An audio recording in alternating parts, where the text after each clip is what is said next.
Hey, what's up? This is Mitchell. I'm the owner of EVO Fitness, and this is just a quick introductory video to sort of explain the basics of training to those of you who are beginners. And if you're not a beginner, maybe there'll be something interesting in there that you take away from this.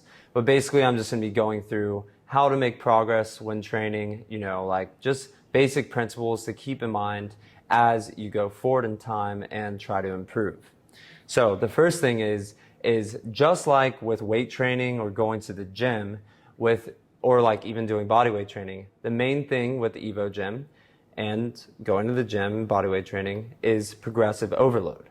Now, progressive overload just means improving in either the amount of repetitions that occur or the amount of weight that you use over time, or both.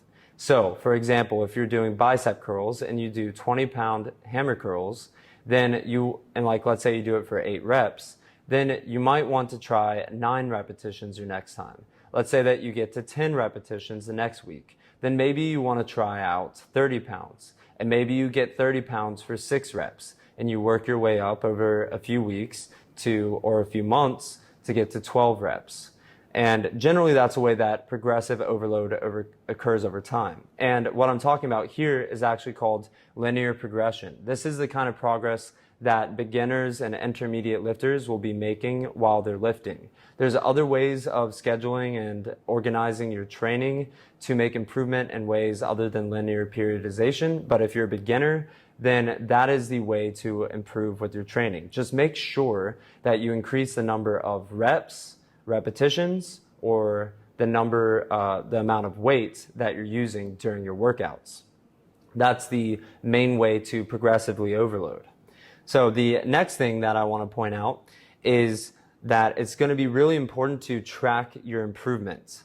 When you're doing these exercises, it might be tempting to just keep it all in your mind, but I promise you that over time it will pay off a lot to track your lifts and to really write down everything either in Google Sheets, the EVO Fit journal that I sell, or the PDF for the EVO Fit journal that's accessible through the site, or whatever means that you want to use in order to make sure that you're improving every week, every month, and every year. Because when you look back over time, you'll be able to see where you started and where you are now.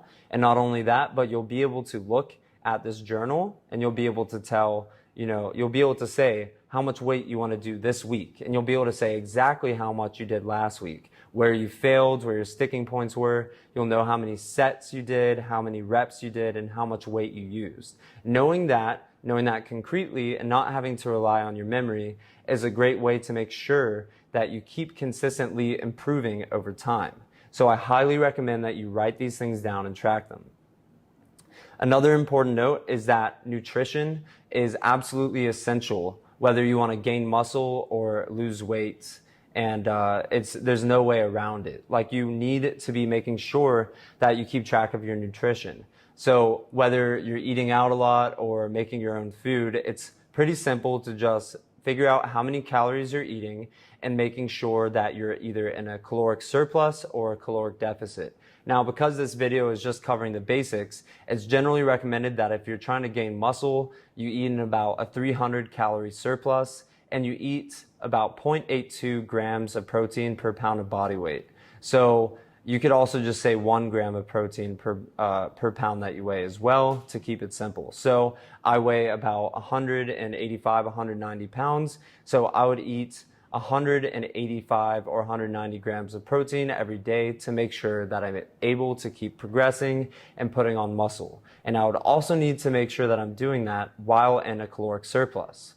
If your goal is to lose weight, then you just do the exact opposite. What you're going to do is make sure that you are eating calories below your level of maintenance. And to figure out your maintenance calories, you can go and Google calorie calculator. You enter your age, you enter your weight, your height, and it'll give you an estimate of how many calories you need to eat every day to maintain your exact weight. So I highly recommend doing that if you don't already know that number, because figuring that out will help you create a target for how much you want to eat every day.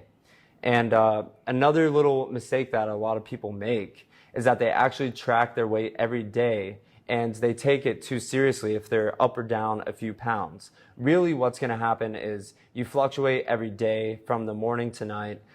Just because you have different amounts of glycogen reserves, you have, different amounts of water being stored in your body. All these things contribute to some minor fluctuations in weight. What you really want to do is just track your weight over time. And if over like 1 or 2 weeks, you notice that you're not heading in the direction that you want, you either bump your calories up a little bit or bump them down a little bit, whether you want to gain or lose weight.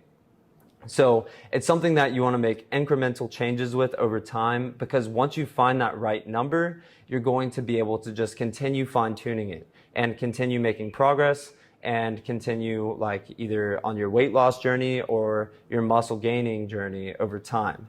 But that's just one of those simple things that it's really good to nail down in the beginning so that you can just get that habit there and keep doing it and make exactly the kind of progress that you want over time. Nutrition is absolutely the main thing that you need to focus on if you're going to have any goals in terms of muscle gain or weight loss, because without it, it doesn't make a difference how much weight like you try to lift, how often you train, because you're not going to have the calories that you need to recover, and you're not going to be able to burn the calories that you need in order to lose weight. So it's absolutely essential that you make sure you get your nutrition nailed down. Another point is that sleep is also extremely important. Recovery is a huge aspect of training. If you're not able to properly recover, then you're not going to make progress. So you just need to make sure that you have the right balance of training volume and recovery. So training volume, progressive overload, diet, and sleep, those are your main things that you want to focus on if you have any goals in terms of weight gain, strength gain, or losing weight. My final thing that I'll say on this is just a general recommendation for how many sets you do per muscle group every week. It's generally recommended that you do 10 to 20 sets of an exercise per given muscle group. So if you want to work out your biceps, you should aim for 10 to 20 sets per week on biceps. Now, this isn't a law or anything that you absolutely have to follow, but it is recommended because past a certain point, you're not going to be able to properly recover.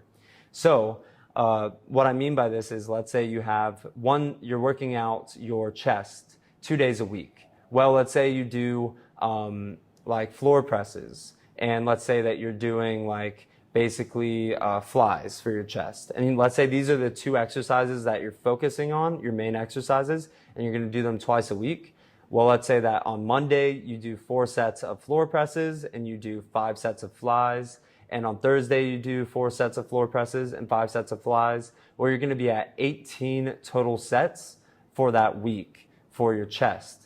And that is within the range of 10 to 20 sets. You should be in the range where you can recover properly. It's all about your own needs. It's all about you making sure that you're still making progress in the gym. If you start seeing that maybe you're fatigued or you're not able to recover properly, then you can always dial it back and potentially increase it if you want to. And another thing is that this recommendation that I'm giving, that is generally given, is for if you're doing something that's about 15 repetitions or below. So it means that you're doing an exercise that's more intense. It's going to be more taxing on your central nervous system and harder to recover from. So if you are below 15 rep range, then you kind of want to follow this guideline. But if you're doing body weight training and like a lot of high volume stuff, then if you want to deviate from outside of this or do that in addition to your normal training, then that's totally fine. But this is just a general recommendation to make sure that you're able to properly recover when you're training. All right, well, that is it for this basic introductory video. I hope that it gave you some insight into making progress when training. I hope I didn't go too fast through some things. If you have any questions, you can leave it in the comments and let me know. And I look forward to seeing you in the next video.